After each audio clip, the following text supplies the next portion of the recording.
from MMC, City of Kaiser, is going to be giving us some information on elections. Also a past OAMR president Say, did as you well. know I do, 2002, 2003. Good for you, Kelly. You did. Okay, I'm going to leave it in your capable hands. Okay, this is weird, but anyway, okay. Ready to go? Yes. Okay. First of all, thank you everybody for coming, and I want to, my disclaimer, this is a real informal class, so audience participation please, because I know a lot of you in this room have done elections before, some of you haven't, so please share, please ask questions. It's very informal, okay? I know the sign-up sheet, so make sure everybody signs up.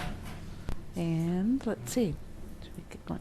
Okay, how many have, is this their first election process that they're going through? So, okay, so we have a couple. Principally responsible for it? So, okay. Okay, and then my next question is I know a lot of you, I guess let me get my disclaimer. Some of you have city codes, charters that give you your election procedures. Anybody have specific code differences, or do you all follow the state election laws? We have one difference in our code because for state initiative, if you follow the state, they can be out forever and ever and ever. Okay. And so we put a 90-day for getting the signatures. Okay. I know we have that on initiatives too, but That's the only thing we have. for candidates, everybody follows the state election law? No, Cool. we have signature verification differences. Like only one signer can sign only one petition. Okay. So they can't sign each nominee's petition. Okay. Am I saying that right? Yeah. Each nominee, you can only sign one petition to have So- a valid signature. So, okay. And it's When we get- whoever submitted the signature first. Okay, so when we get to that section, don't listen to me. That's all I want to say is I just want to make sure everybody knows that I follow state election law to the T, and so most of my presentation is state election law. And like I said, I killed some trees, but I wanted to give you some different examples of things that I have. So first of all, what is your process? Which I guess we've just kind of done that. Today's information is the Oregon State election laws. If you need assistance during elections, lots of resources. OAMR listserv, don't hesitate. I think everybody knows about the listserv. Get a question out there. It's a great resource. You're welcome to call me. I also, my county clerk is good, but I get more information from the Secretary of State's office than I do the county elections. So they're very, very good. They deal with the elections on that huge state level, so sometimes it's really hard for them to get down to the local level, but they're good, and they do give you lots of information, especially if you get into the initiatives and the recalls and stuff, something that we don't do very often, hopefully. They're very good at that. I think, see, I've been city recorder for 22 years, and I've done 2 initiatives, and it wasn't until like 5 years ago. So anyway, I learned a lot. So anyway. Okay. First thing in your handouts, back behind the candidate's manual, what I do very first, and in fact I just did this last week, was I send out a press release so that, anyway, it might be buried back in there a little bit, but a press release that will tell, it gives kind of the media, I'm sorry Denise, there's some right there. It gives the media and everybody kind of an announcement that the election's coming up and the offices that you have that are going to be open, when it begins, and that. Let me back up. Does everybody do a primary election? I hope not, because primary is next week, and so everybody is just, okay. So this is a sample press release. There's also a sample in there from the city of Ashland. Barb Christensen had done a class similar to this before, so I used some of her examples. But I try and get that media release out to, we have a local newspaper. We have this Salem newspaper. We put it on our website. We send it out, put it out on our Facebook page. As many places as you can get it out, just to let people know what the process is, when the filing period begins, all of that. So I put in here what your qualifications for the office are and how to contact you. So that's my initial step, that you can get that out.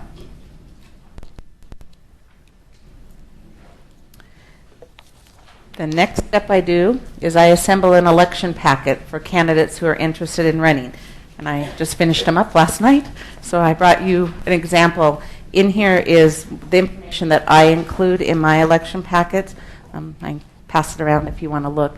But just some suggestions. I put together a general election sheet that is in there that you also have a sample of, that goes through each step of the election process.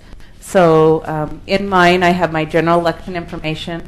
I put in the Secretary of State's manual, but I do not put the whole manual in. We're nonpartisan offices, which I assume everybody pretty much is, so I only put in the nonpartisan section out of the manual. I just figured it's too much paper. I don't want to confuse them, and it's about 20 or 15 pages, I think it is. But well, I put it all in your packet, so you'll see all those sections in there. Other things, I don't put my council rules of procedure in there. They're thick, and so I just figure, well, if they get on the council, I'll give those to them then. But I do put the Oregon Ethics Commission information about being a public official, because I believe that's very important for candidates to know up front what they're going to be required to adhere to. I also put in the Statement of Economic Interest, because they're going to have to file that. So, sometimes people say, I don't want to tell people what my income is or anything. So up front. So I think those are some good things that you can put in there. I also put in our part of our development code on election signs, because if they're going to buy election signs, you want them to know up front that there's size restrictions, where they can go, etc. So anybody else got any other thoughts, information that they want to put in? I spell the dates out on a separate Sheet of paper.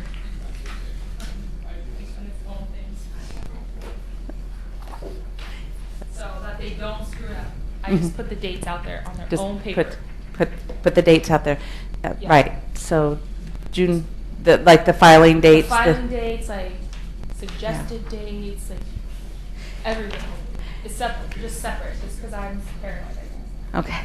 Well, I think, giving them as much information as you can is always good. It helps in the long run when somebody says, I didn't know you couldn't file until June 4th. So anyway, let's see.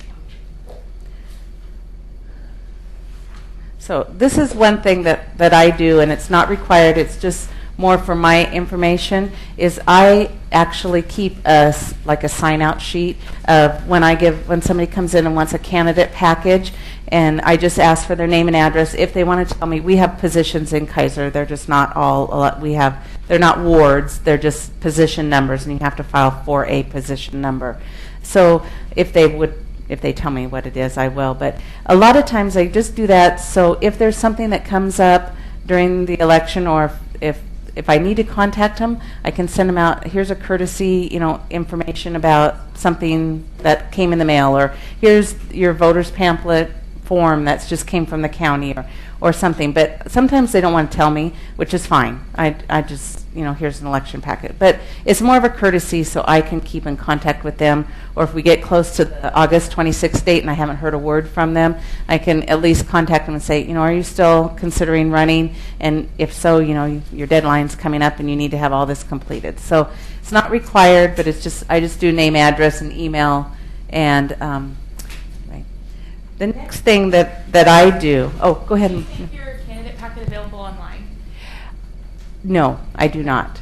Because we've gone back and forth about that, me and my city manager, because they used to do this tracking thing, and we just have differing opinions on tracking who is taking packets because of the way they were using that information, I think.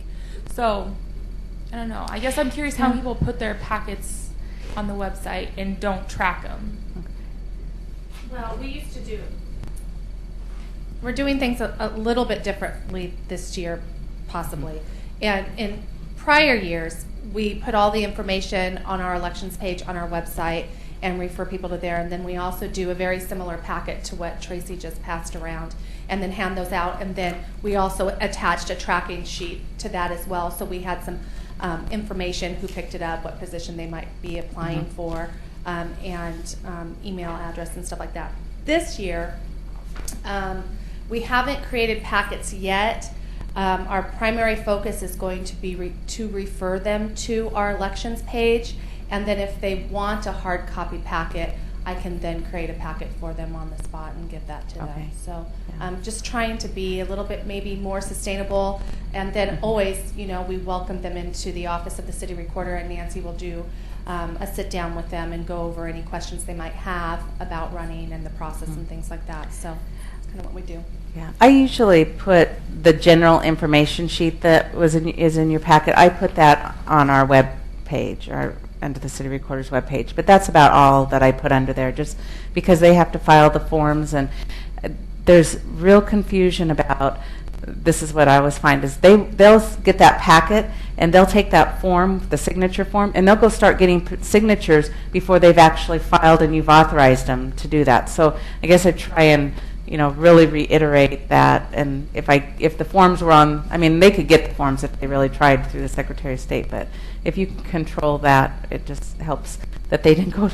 We have to get 120 signatures in Kaiser, and if they go out and get 120 signatures, and then you tell them they're not valid, they're not real happy. So I guess I would put my general information, but not all the forms and things on the web page. So anyway, one other thing that I do, this is not required anymore, but it's just something that I do, is I notify our county clerk of the positions that are open, and just to kind of give them a heads up that we're going to have an election, we're going to have some candidates on the November ballot. They're going to get signatures in because the candidate has to, well, we'll get there, but anyway, when the candidate takes the signatures there, it gives them a heads up that they know that we have an election coming, that Kaiser requires 120 valid signatures to be done. Just gives them a heads up that you're going to be getting signatures from Kaiser candidates. So, like I said, it's not required, and just my contact information. I think I have a sample of my letter in your packet as well. So. Okay, so now we kind of did all of our election prep, so we're ready to go for filing, and June 4th is right around the corner. So, anyway. Okay, so let me back up a minute. There's two ways that you can file. You can file by declaration of candidacy or completing a nomination petition with signatures. Does anybody just do the declaration and pay a fee and you're done? Or does everybody do signature gathering? Signatures, everybody? Okay. How many, just curious, how many does Cannon Beach have to? 100, wow. I'm not sure. Yeah. Heather, what are you doing, Woodburn? 20? 20 I've heard is a pretty common number. So you're at 20 in Corvallis? Wow. You're 10? Okay. Okay, I thought I thought 120 was low. We're 36,000 people. I thought 120 signatures isn't nothing. But I guess, gosh, compared to that's... I know Newport. Newport? They just did it by declaration of candidacy. Just declaration of candidacy. And I believe that you just fill out the form, you pay the fee. They don't even have fees. Oh, you just fill out the form. Wow, that's great. Anyway, so I won't go over that, but I would assume that once you pay the fee, then it's complete and you do your finalization. But so we won't go there. Okay, the nomination petition. Okay, when the candidates come in, sorry, just seeing my slides. When the candidates come in, they need to bring in two forms, or actually there's three forms, but the two forms that they bring in are first the SEL 101, it's in your packet. When they bring this in, you need to make sure that they have completed it fully, and I highlighted all the sections on the forms that need to be completed. If on, like, one of the sections is their like occupational background, if no experience, they have to put the NA in there. There has to be something in the box. So you make sure that when you're doing that you tell them all these boxes have to be filled in. They're filing by prospective petition, the signatures. We don't have anybody, and 9 times out of 10, nobody's paying their signature gatherers. you just don't, that doesn't happen. But that box needs to be checked. So when they bring in their signature or their filing form, you need to review this and make sure all those highlighted boxes are filled in. If they're not and they say, oh, just mark that for me, don't. Don't. Just go ahead. Does anybody ever require that someone shows identification to prove that it's them?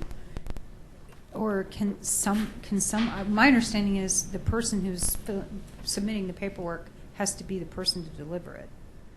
Is that true? Can someone drop it off on their behalf?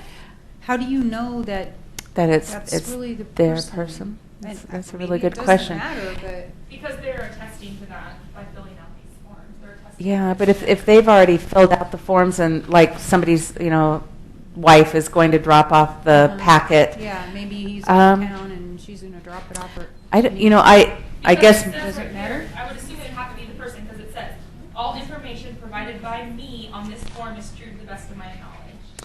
yeah, but if they're signing that, they've signed the form, they're saying that, but there's no, they don't have to sign that in front of the elections Yeah, officer. it's not like notary or No. anything. I didn't think Um, it was. I just my- wondered if anybody. Yeah. My catch-all is on the signature petitions, I make them be a signer on their own signature petitions, because that way I can have the county clerk verify that they're a qualified elector. So that's kind of my catch for that their signature matches, but I've never thought about it. That's interesting to ask for. I got from my former recorder was that when the person Dropped off. files, or when you Mhm. you get a packet, or Mhm. you get to the point where you're thinking, okay, I've really got this paperwork and I'm going to turn it in, is to contact the county and say, is this person a qualified elector? Okay. So you at least kind of know No. before you're going forward. Forward. I mean, of Okay. course, 99% of the time they would be, but she Right. just said that might be a good way to sort of save Yeah, yourself and some I guess trouble in the long that run. was my catch-all by having them sign their own signature petition, is because then you can verify The the signatures the of signature and that that. person. But actually having them be the person to drop it off, I don't think that we would, There's no requirement. no requirement for Okay. that. Thank So, if you feel more comfortable doing it that way, I think you can set your own guidelines of doing it that way. But anyway, you said something else that triggered something. But anyway, but I think you have to authorize. Well, when we get there, but you have to authorize them to go, that their signature petition is ready to go. So they could, I couldn't see any reason why they couldn't have somebody drop off their packet for them, and that you have time then to process that and get the letter out to them. So I don't think it would matter that somebody else dropped it off. I mean, that's my opinion. But If they have a campaign manager, I wonder if, I think the campaign manager can file their paperwork for them. I would think so, because on the forms it's not like you're notarizing or you're not, witnessing their signatures. So, good question. Sorry, like I said, it's a class participation. So let's see. So once you go through their SEL 101, they've got all that completed, and then they're bringing you their signature sheet filled out with all of the highlighted spots on here. And I have a yellow highlight on line number 1 so that they can sign their petition and do that. And let's see, sorry, getting a little lost in my. So then they give you those. You have to put a petition ID number on the signature sheet for them when you're after you review everything. In Kaiser, how I do it, and you can make up your own system. The county doesn't care how your signature petition ID number is. You just have to have some kind of number there. In Kaiser, I put the year, and we have a position number 1, 2, 3, 4, 5, and 6. So I use, this would be position number 3, and they're 01. So that's how I came up with my numbering system for the petition IDs. You can do whatever numbering system you want. I just say be consistent if you want to do it yearly, or if you want to, track however. But you do need to put something on there. Make sure they mark the circulators that they're not paid up on top. And if they sign, one thing, when they sign this one, they're going to be the one that is going to need to circulate that particular petition because they signed it and they're doing that. So anyway.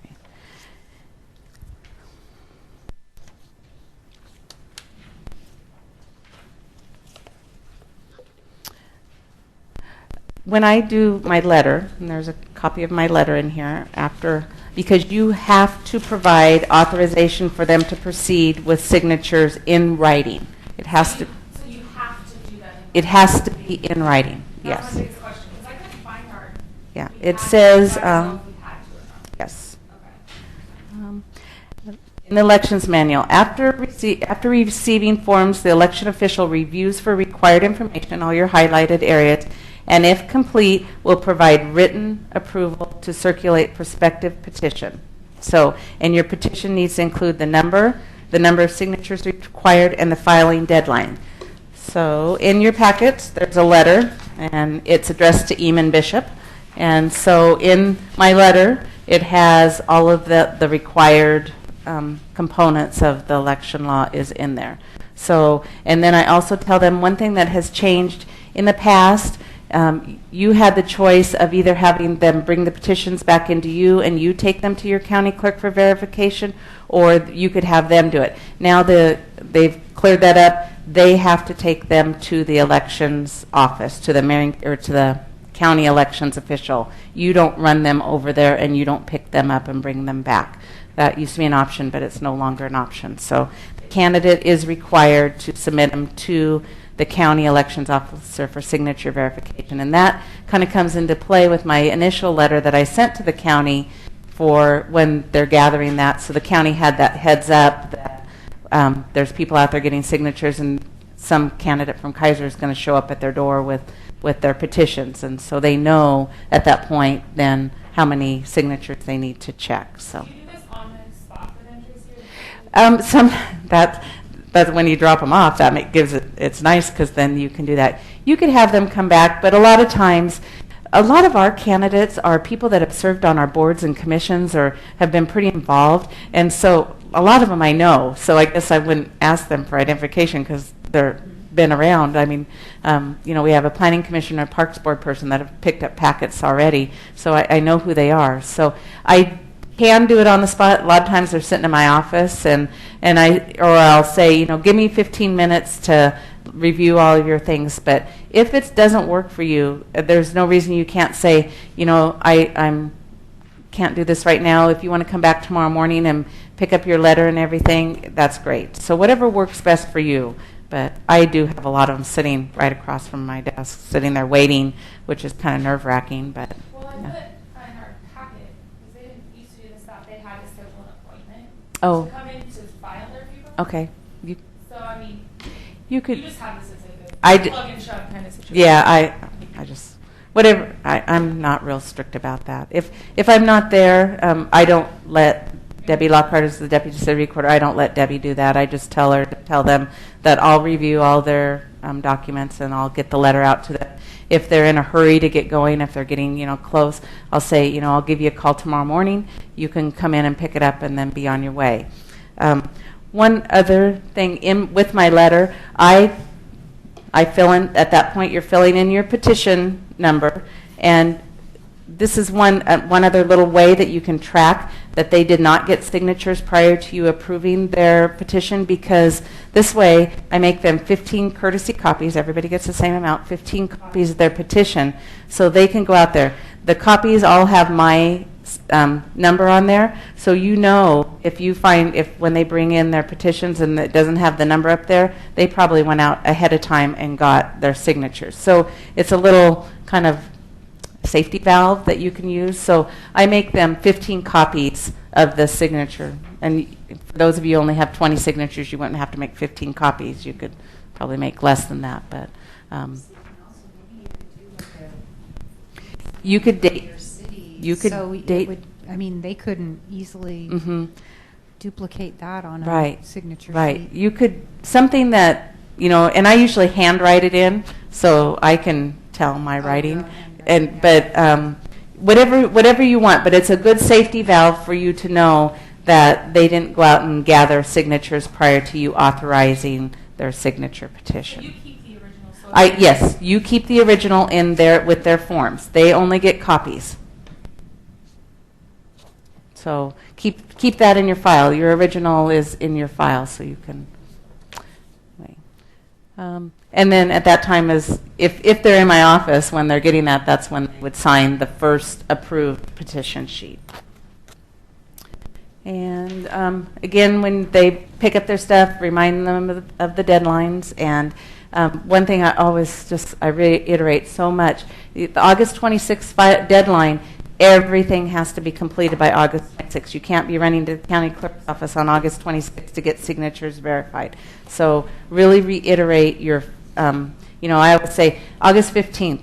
You really need to have everything done by August 15th in order to give the county, and Marion County is pretty good. They'll turn around signatures in 2 days.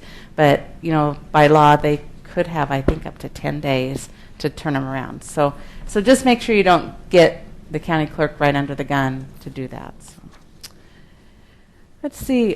Campaign finance guidelines. I don't know. Some of you were around when the city recorder had to do the campaign finance reports, which was a nightmare. So I'm so thankful that the state does all campaign finance. So in your packet, I put the little quick campaign finance guide information in there. So you remind them that if they're going to get campaign contributions or have expenditures, they really need to look at the sheet to see what category they fall in, and they need to file those forms, even if they aren't going to get any or get under the limit. I was going to say, is it 750 or 750?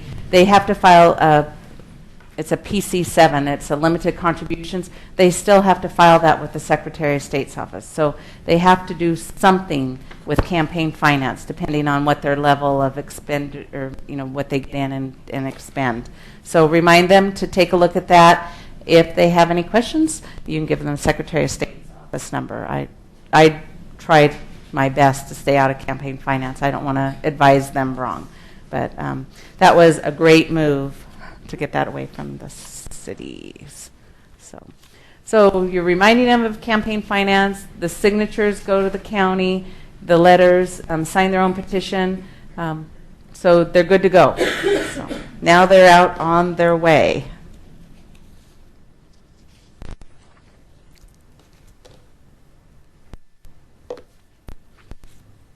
Okay, signature petitions are returned to the county clerk.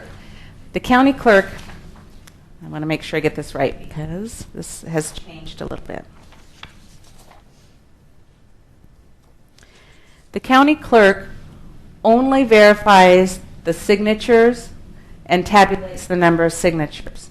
There's a lot of, on your petition, there's a lot of other areas like the address and the signatures, the dates, and those things. These are the things that we have to check for when the signatures come back.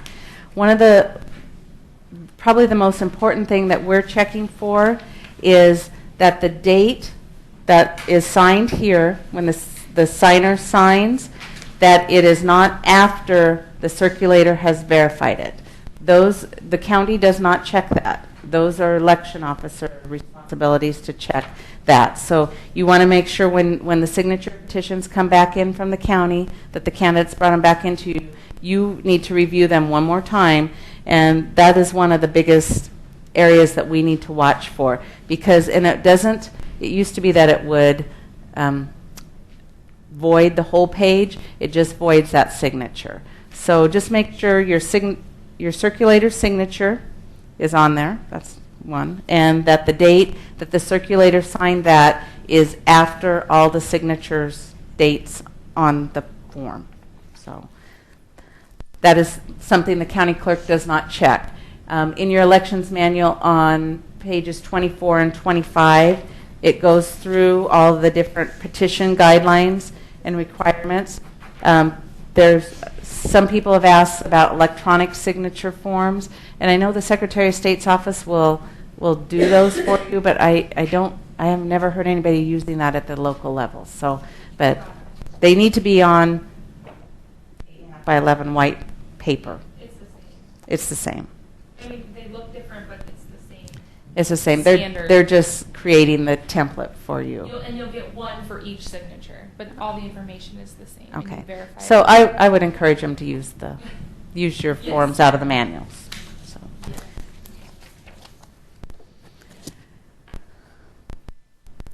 Another thing that you need to make sure that the sheets are numbered sequentially. So when you make your copies, don't number the sheets for them. So let them do the numbers, because if you number them and they lose one, and then they blame it on you. So just, you don't need to fill in the page number at the bottom, but when they bring them back in, they need to be marked. So a lot of times the candidate, what I've seen is the candidate will do that very last. He'll give pages out to different people to go circulate for him, and then he will number them right at the very end before he turns them in. But they need to have page numbers, and they need to be numbered sequentially. Confirm. Usually the county will give you a little tabulation when it comes on. Ours just has like an adding machine tape with the number on each page, and they will make sure that there's 120. And then there's one more form that the candidate, after the petitions are done, it's form SEL 338. It's in your packet somewhere. Okay. Looks like this. So again, I highlighted all the areas that should be checked, and this is a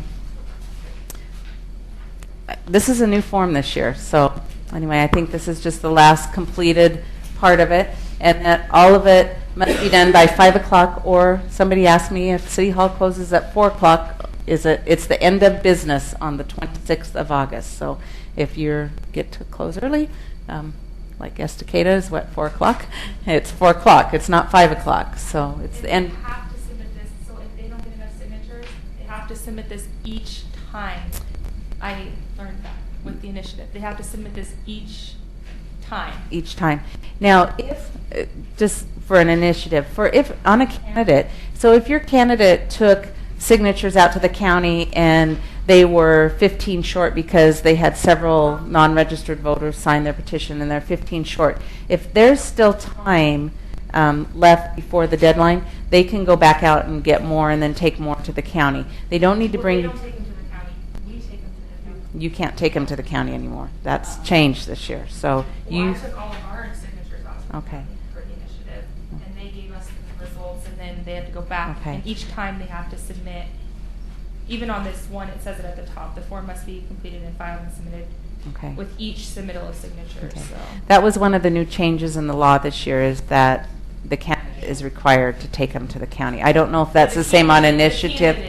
Yes, and I don't know if it is on initiatives too. I just know that the candidate, you don't take them anymore. Yeah. 'Cause, we you just know, did it. We did it with the county, and they were just very clear. Like each time, each time, and maybe they would require the candidate. Well, let me back up, because really, the city elections officials requiring the candidate to do this when the signatures are done. So they would know when they picked up their signature sheets if they didn't have enough signatures. Yes, but then we have the ability to, like you said, reject those if the dates Right, and stuff. So right. if there's a problem with the dates, then they would, that's- right. Yeah. And if you're going to reject any signature petitions, do it in make a cover letter, and I don't think I put an example in here, but I have had that happen before, is that there's not enough signatures on the sheet, or there's been errors, and I've had to reject it. So do it in writing if you're rejecting a signature, and explain why you're doing it, why you're rejecting them. So. Well, the only reason I said that is because our signatures, like I said, you can only have one person on each, and it depends on who submitted what first. Okay. And so there was multiple submissions last time. Okay. So That sounds complicated. yeah, so if you have a problem, they need this form each one time. So hopefully in the candidates that they would only have to do this one time. So ideally. Carla? When you're talking about sending them a letter, I know if it was me, I would send it to them via U.S. mail no matter what. But can you also email them if you have their email address? Does that count, or? Is what? it specific that it has to be U.S. mail? I don't know that it's specific that it has Okay. to be U.S. mail. What I've done is I have emailed the letter to them, but followed it up with hard a U.S. copy mail. Right. Okay. That would be because I guess my feeling is I want them to know as soon as possible Right. that they've got a problem, Mhm. and if somebody has a post office box and only checks their mailbox 3 or 4 days, every 3 or 4 days, I would feel really bad. So what I would do is I would scan the letter that I'm sending and then send it as an attachment, and then I would mail a hard copy. Yep.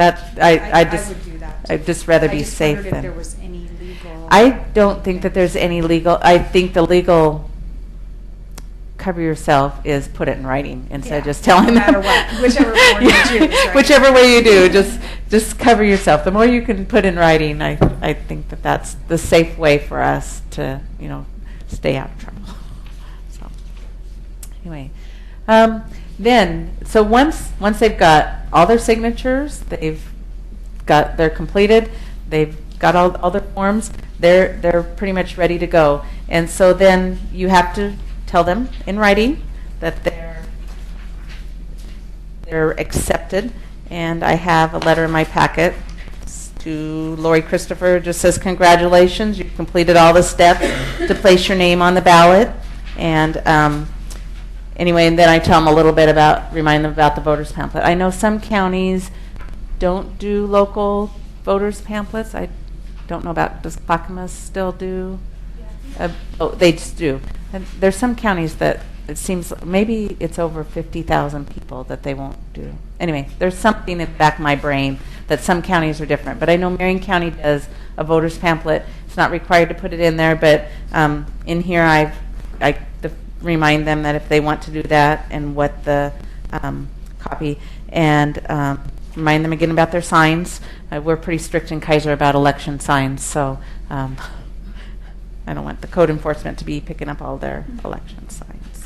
So Tracy, the difference then it looks like is in the past they had to submit the 101 twice. They would submit that. Oh, yeah, so thank now you, they're Denise. doing the 338 Correct. instead of the 101. Correct. Right. Okay. In the past, Denise is right, and we used to copy it, say don't check the box, Yeah. copy it, keep the other one in the file, and then when they come back in, you check the box. Seemed weird, but yes, they've cleaned that up, so that's really So nice. This is better. Right? This is better. This is better way. Better way. Right. We have a different form. For I know it seems, and I really like that they took us out of taking the signatures over there and not. I mean, we're pretty lucky. I'm 5 miles from there, but some cities are quite a ways from their county offices, so that's quite a bit of running to there, and especially if you're getting down to the deadline and you got to get them in, and the next day somebody else brings them in and you're running back there. Plus, if you've gotten a wreck or if somebody stole your car, you're liable for that. So I guess I just feel like this is a really safe way for us to have the candidate do their own running and picking up. So the acceptance of nomination form. Now, this is not a requirement. This is something that was in place in Kaiser when I came, so I've just continued it on. But this is another check way, if you don't have them sign their petition to assume that they're a qualified elector.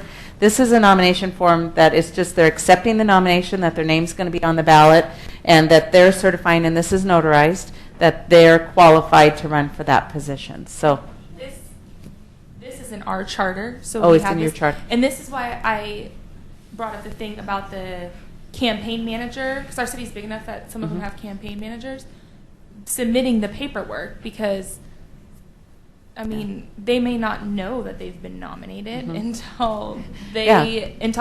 have to accept the nomination. Mhm. So anyway, this is a form that I've created, and so it's in there. So it's just another little checklist that kind of gets back to Carla. Because you usually, and so I'm notarizing it usually, and so if I didn't know them, I would be seeing their IDs. So another safe check to make sure that's who they are and that they're qualified. So anyway, so the acceptance of nomination, the voters pamphlet information, I stuck in the packet a copy of Marion County's.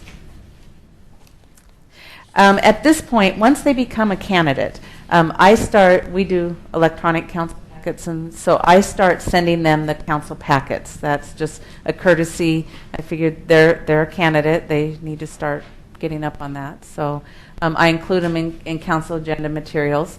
And notification of potential trainings.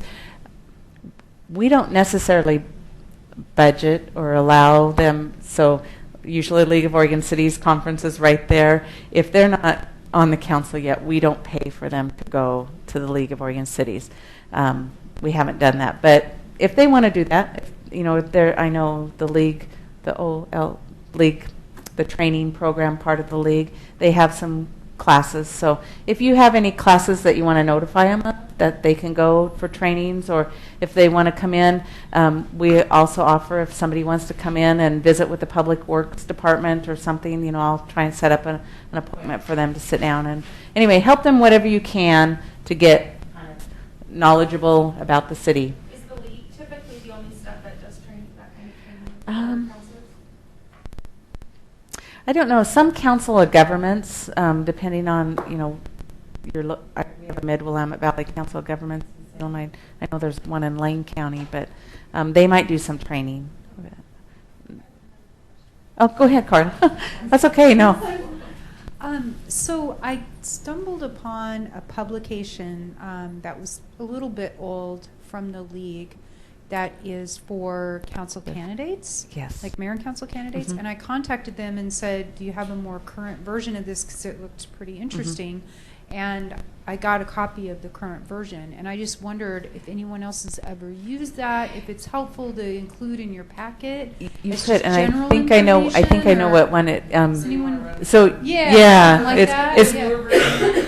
Yeah, I don't know. Well, it's newer than the one I found, but when I looked at it, I thought, well, it doesn't seem like it's 2014 new. It seems like it might be 2008 new or something Yeah. like that. So I think it's on their website. I think you can download. Yeah, I got a Because the one I had PDF was, of like, it. older than dirt. Yeah. And I looked on their website and I couldn't find it. They emailed They a emailed copy it to because us. I was going to order some, and then I thought, and they're only $1 a piece, but I thought I'm not going to order it if I haven't seen the most current version Right. and know if I really think that Right. it might be useful No. for people. I think and that- they just emailed the PDF to Yeah. me to. That would to be an look at it. excellent thing to add to your election packet. I just wasn't sure if anyone's ever I know seen it or exactly what used you're it, or talking if you about. thought it was really good. Oh, okay, good.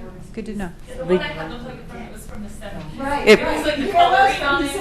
I think. Yeah. No, the league used to send out a binder, and it used to have a lot of information for elected officials in it, and that was in there. I mean, this is way back, but Well, I was afraid to include it because it was so old. Right. And I was like, oh, how up to date? Right. yeah. Right. I guess it'd be good to read through it and see if you saw anything that was totally out of date. And but, Glancing at it, I thought, well, this seems reasonable. It But seemed no. relatively generic. Mhm. I mean, it wasn't like citing certain Mhm.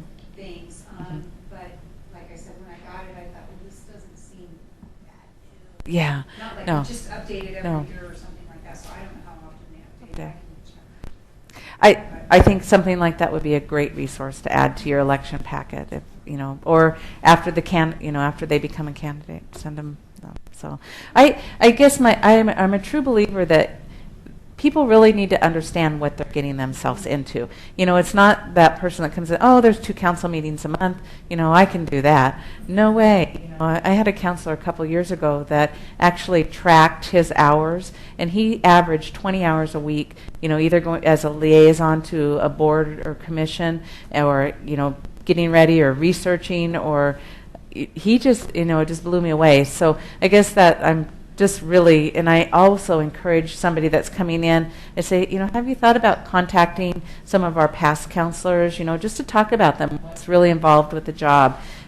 Because you don't want, they come in and they're so overwhelmed to begin with, and then you start adding all these hours, and you have a meeting next week, and it's pretty overwhelming. So if you can just encourage them to find out all they can about being a counselor, it's going to make your job a little easier. So, okay, let's see, where were we? Sorry. Write-in candidates. Some cities, some of the smaller cities, I know they don't file by petition or by position or wards. They just, here's 5 names, and the top 3 people are going to be elected to council. Is that anyway? So if you only had 2 people and you needed 3, you might get a write-in campaign. There's some additional, if there is a write-in campaign, you have the election officer, if they're successful at the election, the election officer has to send them a Form 141, and it's in the elections it's on the Secretary of State. I don't think I included it in here. But just be aware, if you have a successful write-in candidate, that you have some work to do, that there's this form that they have to accept the office, because technically they haven't filed any of the paperwork. You don't know if they're a qualified elector. They may not know that. That's true. Hey, somebody could give them 5 votes and they win. That kind of goes back to my question of making sure when the paperwork's dropped off that that's really the person. Because, Yeah. I mean, that's probably pretty far-fetched, but what a nasty joke to play on someone. Oh, pretend that would like be- you're- Then all of a be sudden terrible you're when like, you went out "Oh, and- Susie, and I got didn't there." know you were running for city council. Yeah, Well, neither when- did I. that would be, I guess. Well, I think that's why our charter has the acceptance. The acceptance. And that's probably why. Maybe you that's had it why too. it's been there since day one for me, and I just keep using it. I've never found anything that requires it, but I just keep using it. So, But I and think then that's where it stemmed from. maybe, and I picked up the tip somewhere at an elections training to have them sign their own petition to have the county clerk, verify that they're an elector. So I do both. So That's a good idea. probably overkill. But so anyway, so they need to accept the office. They have to do that by December 4th, and you have to return anyway. So just know, if you have a write-in candidate that's successful, check the elections manual for the forms that you need to use. So, candidate withdrawal. If they withdraw before, so you've authorized them to go out and get signatures. So they're out getting signatures, and somewhere along the line they decide this isn't for me. So they don't want to do it. They don't need to do anything formal to withdraw. If they just don't go out and turn in their signatures and complete the process, they're done. They're off the hook. They don't have to do anything. It'd be nice if they notified you, or I would probably be notifying them saying, are you doing something? However, if they get their signatures all completed, signed, and you've sent them that congratulations, you're on the ballot letter, then they need to do a formal SCL 150 to withdraw. And my understanding is, and I'm not sure on this, so if it's, say August 24th that they want to withdraw, and even though their signatures are done, I'm not sure that they still have to formally withdraw. I think it's once you send the information to the county clerk, then the formal withdrawing comes in. But I'm sorry, I don't know that Well, I for think it sure. depends on, the last time, because I was looking through our stuff. So we had somebody file for a position, but they had been collecting signatures for 2 different positions, and they had filed for one, and they decided they wanted to file for the other, so they had to withdraw from the one and submit for They the had to formally withdraw. from position 2 or whatever to officially file for position 4. Okay. Does that make sense? Because they wanted Yeah, to run but- against a different person because they found out who had finally filed for those positions. So they had to start the process all over again to file for No, position. because you Oh, can they- be collecting signatures for 2 positions, yeah. No, but you I can don't only think you file can, for Nicole, one. because, just a second, because I just looked at that. You can't, where is that with the lucrative office? See, I Just a second. asked Summer at the elections office that because I was confused about it myself, and she said they could be collecting signatures, but they can only file for one position. It says no person may be a candidate for more than one position on the same district board to be filled at the same election. Yes, so they can only be a candidate for one position, but they don't become a candidate until they file the 338. So they can collect signatures for each position, but they can only submit signatures and become a candidate for one. So they became a candidate for position 2, and then they saw these other people file, and they decided they didn't want to run against the other person in position 2. So they withdrew their candidacy for position 2. But they had already been collecting signatures for multiple positions because they were trying to play who they were going to run against. So then once they withdrew from position 2, They then filed the signatures they had collected for position 4. Does that make sense? I understand. It just doesn't seem like it's right, but Yeah, but you can collect signatures, but you can only officially become a candidate for 1. You Okay. can't be a candidate. And I guess the definition of what a candidate is, if they're not a candidate until they've And I called filed. the state because I was confused too. I'm like, how Okay. is this even possible? But Tracy, Yes. just to comment on that. Okay, good. When they, because the SEL 101, when they first sign the form, when they first register, and of course they can't start their signature collection until they have filed their 101. And on the 101, it actually asks for what position somewhere on here. Yeah. That they're they have to that they're file for a that they're position. filing for. So unless the laws have changed very recently on that, to my knowledge, they're not able to do that because they've already signed up by signing the 101 that they're filing for that particular position. 'Cause I was thinking in if there's Nicole's- some confusion on that, we should Because all forms- call the state. Yeah, and that's we what I should. did because the forms for the 2012 election, I wasn't there for it, but I had the paperwork for 2 positions and a withdrawal, and I couldn't figure out why. And so I called and we worked through it at state level, and that's what. Since there's a little confusion, Yeah. if anyone ever runs Gets across that, that, call the please check. state. Don't rely Yeah. on what's Yeah, what you're 'cause I- doing here. Say email the state. I want it in writing. In writing, yeah. I guess, right. I thought, I guess that comes down to what the definition of a candidate is, but I know with us, we have to file for a particular position. So what would you do if somebody came in with 2 101s for position 2 and position 3? I mean, I guess I would be on the phone real quick to the Yeah, state because they saying, were tracking because they would come and pull papers for all these positions, and I was trying to sort out in my mind why would you pull papers for all these positions, and it's because they're trying to position themselves against the person they want to run against. Okay. I guess that's kind of a legal question. What's the definition of a candidate? I mean, So, yeah. I've been known to Anyway, call- if that happens to anybody, please call the Secretary of State's office right away. So, thanks, Nancy, because that threw me a little bit. Because I just read that we were talking about lucrative offices about a week ago, and because we had somebody that wanted to run for a city council position and a school board position at the same time, and so we were talking about, but neither one of them are paid, and so they could do that because neither one of them are lucrative. So they didn't get paid for either one. So, uh-huh. Just looking at Form 101, so when they put in what position they want, is it on the backside for office information for district position or county? Just a Are they second. supposed to put the city and then I'm just looking for where they put the position number on this form. Just a second. It's at the top of the back. It says filing for office of and then district position or county. It's on the So back. you just put the city and the position number there? So they're filing for office of city council and position, whatever. Yes. District Estacada. Well, I guess if you don't have positions, I don't know what you would put. Filing for the, right, it would be filing for the office of, I would put city council position number 1 in there, or whatever, Okay. whatever that is, and that is just, Okay. and you could put the position number underneath, but Yeah. you are required to say what position you are filing Right. for. You can't just write Kaiser City Council, and that's it. I wonder though if they didn't have positions. what they would do. If you didn't have positions, That's why I think she's asking. if they oh, have probably if you didn't have a position, if they were just, the top 3 vote getters get it, then you would just have city council, let's say Cannon Beach City Council. On the second line, we put Estacada. You put Estacada, okay.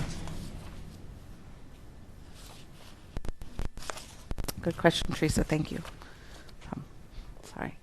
Let's see.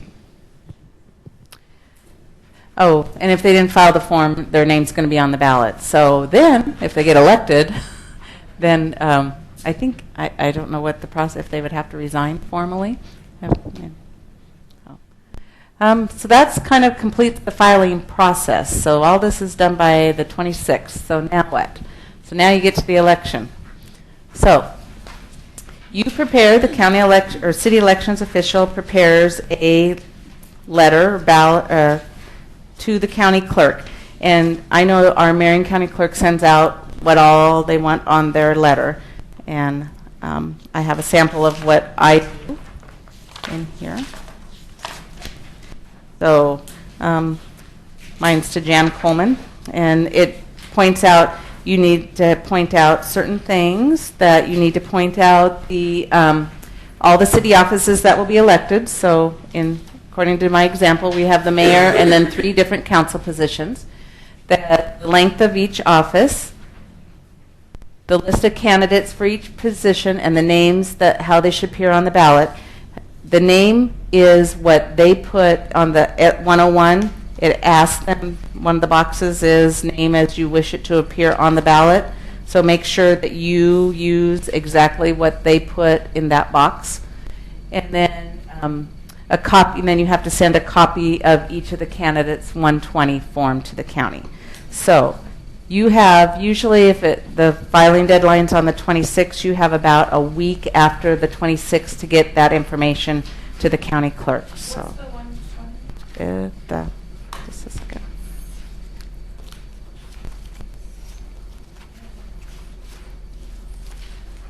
You know what? This is different. This is different because that was the old That's the form. So sorry, this is my letter from 2012. So So is it the copy it of the would 338 or the be 101? Which one do we? The first just one a second. I don't think I brought my county. Let's see. Because you wrote on here you enclosed a copy of each candidate's SEL 101, but that you sent the completed one. Completed, right? Okay. So The that's completed. 338. So 338. Let me double check on that. I'm thinking. I have a question Yeah. on your August 26th date. How did you come up with that? Oh, the August 26th date is set by the elections calendar. There's an elections. I don't see it on there. It is. there's a I see cal- for district candidates is August 26th, but then it says statement of candidates for city is set by charter ordinance and or statute. And 90 days before the election is September 4th. I have, That's when we have I have an to elections choose. calendar in my mess here somewhere. This right here. This is the one that That That's the- on this, it's in your second packet. here, Denise, do you want to see this one? This one's from this is in my book. But that's There's one, I know I got my elections calendar from the Marion County clerk's website. That's from Washington County, and all of them have said the August 26th date received. Yeah, it is August 26th, I'm sure of that. The city has a week for whatever to get. Right, so it should be September 4th is when we have to have everything into the county. But the 26th is when the. I'll find that for you, Denise, I know that. But does it actually say that, or did you just pick? I don't. No, it says it. Here, I have the whole election. Because Barb calendar. says the 21st, is why I was wondering. Because Barb changed it in her. Barb has, and the reason I did not do a lot of the Ashland, because Barb used to do these on-the-road workshops for elections, and so Peggy asked me to do one, and she sent me all Barb's stuff, and Barb has all of her own election code stuff, and so I just said, I can't follow her stuff, so I kind of made up my own, but I used some of her samples, so. It's in the state elections It- calendar right there at the top.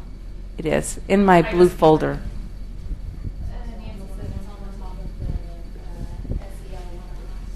It's on top of SEL 101. Yeah. It is definitely, Doesn't she have her charter or something? Barb's charters, Something totally different. Right. That they go off of, so that, I think that's why, Yeah. because I took Barb's elections Class. workshop as well. Yeah. Hers was a little different because I think that their charter states that. it does, and I had a hard time following her stuff, and so I said I'm going to do my own. So no. It's a real date. It's August 26th is the date. I see it. Do you see it? Okay, thank you. So, but September 4th would be your deadline to get things to the county clerk. So you have about a week. So don't go on vacation the last week of August. Unless, let's see.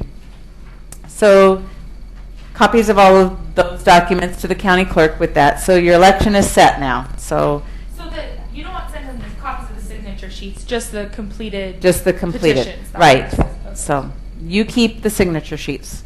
And I make a file for each candidate, so all their forms and everything are in their files. Then I do a press release to say, okay, here's who's running. Here's who's running for council. So I have a sample of that in the packet too, if you want. And I always put in there, usually the county will let you know when they're going to mail out ballots and that, so you should put that in there. So, okay, so then the election comes, and you have candidates. You have new councilors. I'm assuming most of you, they don't take effect until the first meeting in January. Is that what everybody's pretty much charter says?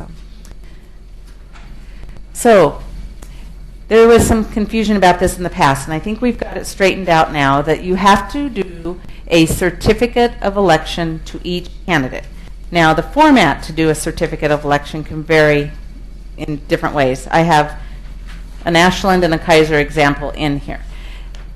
I always thought previously that you waited till they were sworn in and then you gave them that. That's not the case. You have 30 days to do the certificate of election to each candidate. I just mail it to them. I just say, you know, I get the results back from the county clerk. They'll mail you the election results, and then I mail them their certificate that they're elected. So it's 30 days from the date of the election, or 30 days from the date you received the result? Double. Okay, because I was going to say it's no Yeah. form issue, so 30 days to December. This was a section in the manual that's not real clear. So do you do that before you canvass the votes? You send this to them before you canvass the votes? Right, I do that at the deadline. I also do a canvass of votes. There was some question on the listserv about if the canvass of votes is actually required, because some people do it as a resolution, some people do it as a proclamation. Do you have to even do it at But this all? letter, this certificate of election is required. Certificate of election is required Okay. to the candidate. Okay. As far as the canvass of votes, you can, I've done it a couple different ways. Okay. My belief now, this is mine, is I make it in a resolution form. I used to do a proclamation and just have the mayor read it, but I do it in a resolution form for the purpose of tracking. That way, I don't have to go dig in my archives and find the election results from way back when. It's in the resolution book, so it's kind of, it's available and it's part of that history. Well, I'm just asking, I mean, the order. So if you, would you want to canvass the votes before you You would want to before you sent them the certificate of election? Or does it not matter? I don't think it matters. I think as long as you do both by the December 4th deadline. Anybody have any? What does it mean to canvass the votes? That means you're certifying the votes. And you do that? The part you get the county send right. The county sends you a sheet that looks like, at least in Marion County, it's one of those like weird little sheets like this. Anyway, so once they have so many days to get that back, I can't find my notes. Sorry, I lost part of my sec. Anyway, you have in the manual it says you have so many. They have so many days to get that out. So once you get that, I would prepare the.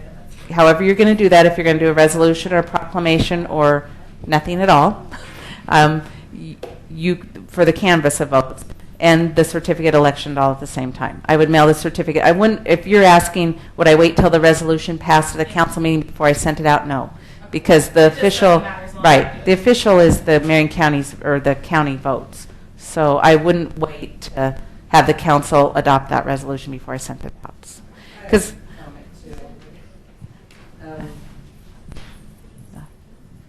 It was just interesting to me because I went to a training, election training, and Nicole was there too, as Washington County, and Summer from State Elections was there, and I stated that these manuals that we're getting, they're not as informative as they used to be. And For she the said, cities. for the cities, yeah, we used to have city manuals, Uh-huh. and she says, well, they're not intended for you guys, they're intended for the candidates.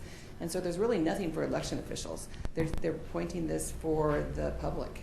right, and I totally agree with. I just think that even the right, They want right. their cities to do the best job they can possibly Right. do. We have Right. all these election officials around the state who Right. aren't, because I asked, can I go to one of your guys' trainings down there in Uh-huh. the state? Because I just need to, I want to know Oh, everything I right. need to know, because we have so many things happening, so many Yeah. election things. Yes. So it was one of the things that maybe they'll try to. And maybe that's something that OAMR as a group, I know we're, really tight with the State Archives Division with the records, retention manuals. So why can't we maybe move that way with the state? I mean, Because recently I'm going through the recall manual right now, and it says that we're supposed to verify all the things on the signature sheet and all these different things that we're supposed to check off on, but it doesn't list what we're supposed to check. So it's becoming less informative for us. Well, yeah, because we were talking about the initiatives, and then I'm just thankful that you guys are here to present to us, because I'm in an election and I didn't know about the certificate of election, because I didn't see anything from a previous election. Right. And that's maybe we can I appreciate it. get together because I believe the manual is not easy to follow, and it doesn't have a lot of steps in there. You have to really interpret and go through and question them.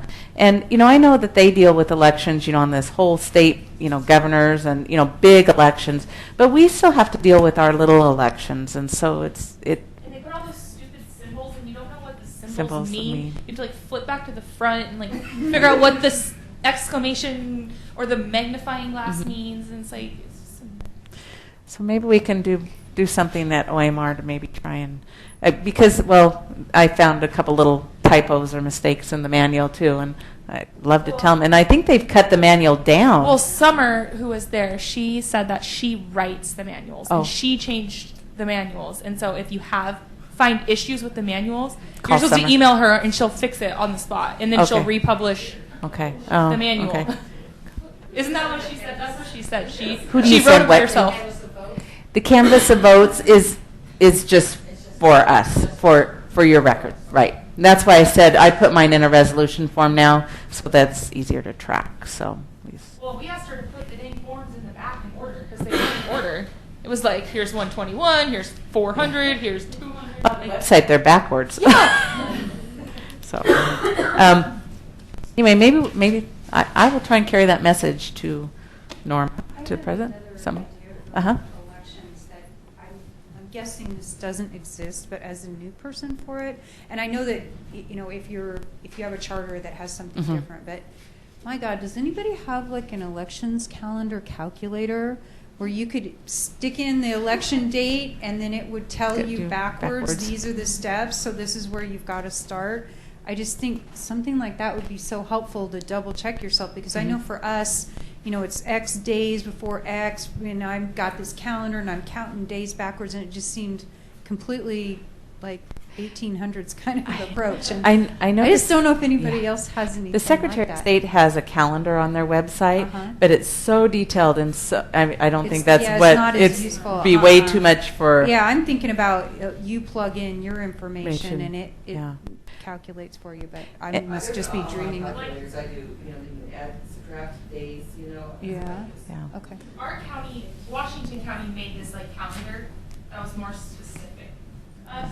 So it's on their county's website. So it's just a reduced version of the giant state calendar. I think the state thinks that the counties are supposed to help us more than they are. And, I think all counties are different. And a couple of years ago, we have 2 former city recorders that are now county clerks in Oregon. And we tried a few years back at a conference to get the 2 of them there. And the class didn't quite go as I had envisioned. I was hoping that from their perspective as former city reporters, as now county clerks, help us, now that you're at that level, help us understand what our roles are and how we can interact to make the process better. And it didn't quite come across that way, but Nancy Blankenship is the Deschutes County Clerk, and Terry Turry's the Coos County Clerk. And so I thought, anyway, it didn't go as expected, but I do believe we're left out. So because they're county clerks. Because they're county clerks, right? But it would be nice to bring us all together, and the city should be just as important as the I would say. think the integrity of what you're doing, even if it's on a smaller level, you still want that level. And I know we only do this every 2 years, so unless you get an initiative or a recall or something else, I mean, you're retraining your brain every 2 years of what to do. They change the rules every 2 years. Yeah. So I know I have to go back and every year pull it all out and do it and get it fresh in my mind. And Well, I heard they changed that, like who goes and gets the signatures verified, like 10 times at least. I've heard they've changed that. yeah, I do know that that's one of the biggest changes this year is that we don't have to do that anymore. So.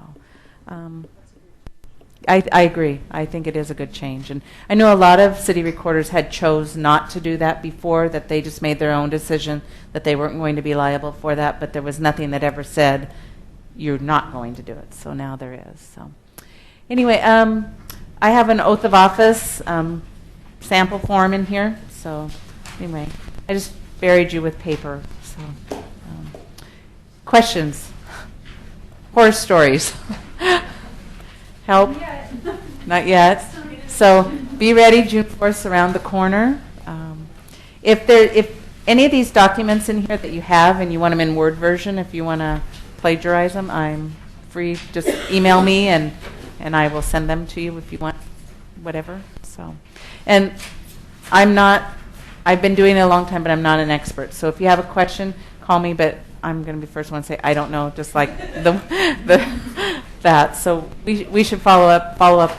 If you get two candidates filing for the same spot, that's scary. Well, I think they just figured out how to work the system. That's what I think is what Yeah. happened. Oh. 'Cause I had all this paperwork, and I was like, how does this play out? I have a lot of candidates that won't file. They'll wait a while. And they'll do it, like about the 1st of August because they want to see who else has filed for what spots. And, of course, nobody wants to run against anybody. So, I think that's what happened, is they were like playing. yeah.